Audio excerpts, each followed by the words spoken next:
आपको ऐसा लगने लगे कि बहुत अकेली हूं, सबने साथ छोड़ दिया, कोई मेरा साथ नहीं देता, परिवार नाते रिश्ते कुटुंब कबीले सब मुझे छोड़ दिए।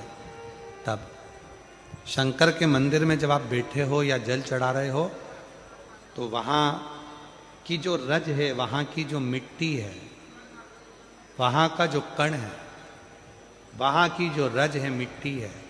उसको भी अगर अपने मस्तक पर चढ़ाओगे तो निश्चित है उस रज में ना जाने कौन सा शिव भक्त अपने मस्तक पर त्रिपुंड लगाकर आया होगा, शरीर पर भस्म लगाकर आया होगा। वो भस्म की कण जमीन पर गिरी होगी, वो कण जब हमारे शरीर पर लगेगी तो निश्चित है कि तुम्हारा दुख कटेगा जरूर, वो दुख समाप्त जरूर, दुख समाप्त।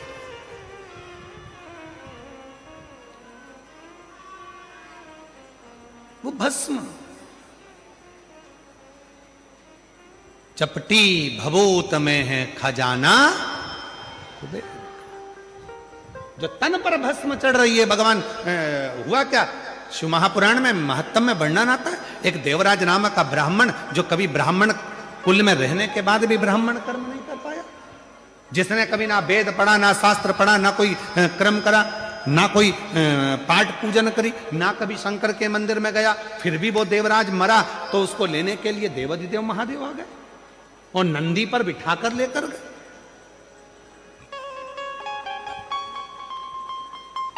क्यों, किस लिए,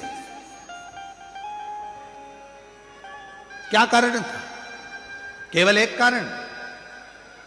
देवराज नाम के ब्राह्मण की माता शिव के मंदिर में जाती थी, शंकर के मंदिर में झाड़ू लगाती थी, शंकर के मंदिर में पोछा लगाती थी, शंकर के मंदिर में जल चढ़ाती थी, शंकर के मंदिर में जाकर आराधना करती थी। और वो देवराज नाम का ब्राह्मण जो ब्राह्मण कुल में जन्मा था, ब्राह्मण के घर में जन्म लेने के बाद भी ब्राह्मण कर्म नहीं कर पाया, ब्राह्मण कर्म से वंचित रह गया, चोरी करता,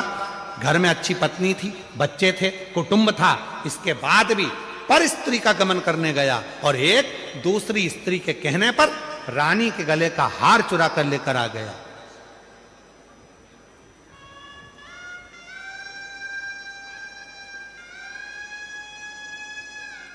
और वो हार जो रानी के गले का चुरा कर लाया,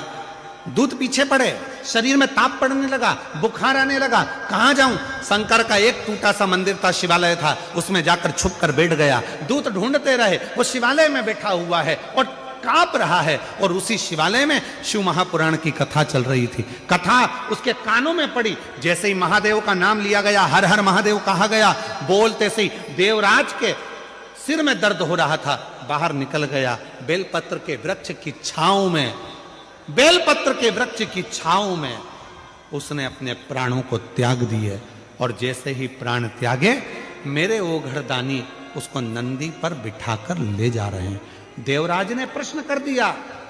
कि मेरे जैसा पापी जिसने ना कभी भजन करा, ना संकीर्तन करा, ना कीर्तन करा, ना मंदिर में जल चढ़ाया, ना कभी मंदिर में दीप जलाया, ना कभी मंदिर में आराधना करी, ना मंदिर में कभी साधना करी, ना मैंने कोई मंत्र पढ़ा, ना वेद पढ़ा, ना शास्त्र पढ़ा, और मेरे जैसे पापी का उद्धार आपने कर दिया, ऐसा मैंने करा क्या? तब भगवान देवाधिदेव महादेव ने डमरू का नाद कर कर कहा, देवराज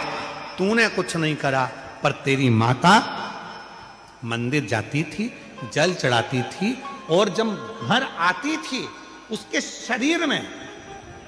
उसके कपड़ों में, उसके शरीर में मंदिर की मिट्टी, मंदिर की रज, मंदिर का जल उसके शरीर में लग जाता था। और वो जब घर आती थी, वो रज उसके घर में चारों तरफ फैल जाती थी। उस रज के छूने से तेरी बुद्धि सही हो गई और तू चोरी का धन लेकर भी शंकर के मंदिर में चले गया और वहां तेरा उद्धार हो गया। वो रज में इतनी महत्व